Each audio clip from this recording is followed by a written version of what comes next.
I'm Lucky Dave. I'm Ned Niederlander. I'm Dusty Bottoms. So together we're the Three Amigos. Three Amigos is one of those movies that are very special. Some people quote from it from time to time, but they don't even know it. I heard people quote it and have not seen the movie. It is a combination of a comedy director, John Landis, SNL producer, Lorne Michaels, and three comedians that could hold their own, but together they had chemistry on screen and off screen that translated well and made a movie that poked fun of old Western and especially old Hollywood while still putting it at a high pedestal. Like I said, Three Amigos is really special. But is it any good? Let's find out. I'm Mephisto. Like, share, and subscribe because this is my review of the movie, The Three Amigos. I like these guys. They're funny guys. Just kill one of them. The story of the movie starts with Carmen, who's looking for men to help defend her village of Santo Poco by the gang led by El Guapo. She happens to catch a movie which the Three Amigos save a small little village, thinking by mistake that this movie of sorts is some sort of a newsreel. She sends the Amigos a telegram asking them for their services. I'll put infamous El Guapo. Infamous? See, it means murderous, evil, all like you said. Meanwhile, the three actors playing the Amigos are having issues with the studio boss, which gets them kicked out of the lot, out of their place of residence, and literally out of their clothes. They receive the telegram from Carmen and decide to take up the offer and put on a show to make some needed cash. Infamous is when you're more than famous. This man, El Guapo, is not just famous, he's infamous. As soon as the trio gets to Mexico, the mistaken identity comedy begins. At first, they entertain a bar full of angry Mexicans who believe that these are ruthless killers. You know, there's something about this place. Everybody seems so grim. Well, they're just intimidated. They've only seen us on the big screen. Then they chase off some of El Guapo's gang members, thinking they're encountering a fellow actor. Where there is suffering, we'll be there. Line.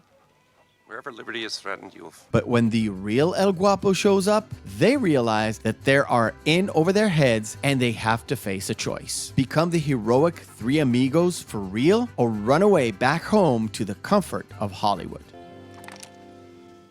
Back there, the Three Amigos are already dead. Here we could be the Three Amigos for real. The Three Amigos comedy is heavily relied on one key element that carried it throughout this entire film. It is the three main star talents. Steve Martin was already an established comedy stand-up performer and a box office draw with movies like The Jerk, The Man with Two Brains, and Dead Men Don't Wear Plaid. What we're talking about is money. Real money. Amigo money. No dough, no show. Chevy Chase came from SNL, but he was also a box office draw with movies like Caddyshack, National Lampoon's Vacation, and Fletch. Well, we could take a walk and you could kiss me on the veranda. Lips would be fine. The anomaly was Martin Short, who by that point only worked briefly on SNL and had one movie credit. What's it doing here? I think it's a mail plane. How can you tell?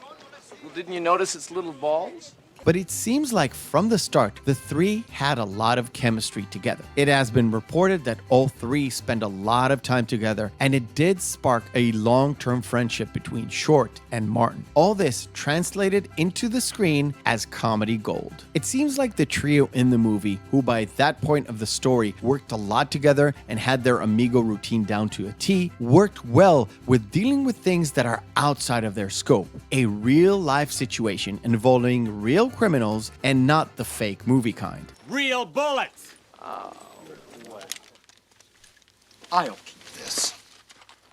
You're in a lot of trouble, mister. Watching the movie and not knowing anything that is going on behind the scenes, you can never really tell because as you watch these three guys, they seem to finish each other's sentences in an almost coordinated way and almost coordinated their moves without actually coordinating them. Whether they put on a song and dance routine at a saloon or trying to frighten El Guapo's men, and then of course El Guapo himself. The guys are just tuned in to each other, and it was mostly because of that chemistry of behind the scenes. Tell us we will die like dogs. You will die like dogs. No, we will not die like dogs. The added bonus of knowing what was going on is that places in the script itself simply said, now the Amigos do something funny. And from that little sentence, we got this beautiful Steve Martin scene. Up here! Up here! Up here! Whoop! Whoop! Ha! Ha! Go! Go! Go! Go! Hey, you guys! Simply put, the comedic timing and the chemistry between the actors carried through on screen and made the movie enjoyable to watch, and a pretty funny one to boot. Back in the day, I used to have a VHS tape with 2 movies on it, and I would watch them every once in a while just because I wanted to laugh. The first one was Three Amigos. The second one was Hudson Hawk. A weird pair, I know, and I remembered this fact because I was preparing to cover the Three Amigos on our live show, and I found the tape at my mom's place, and it just made me giggle. Looks like we got another show to do. Great. Let's get it over with.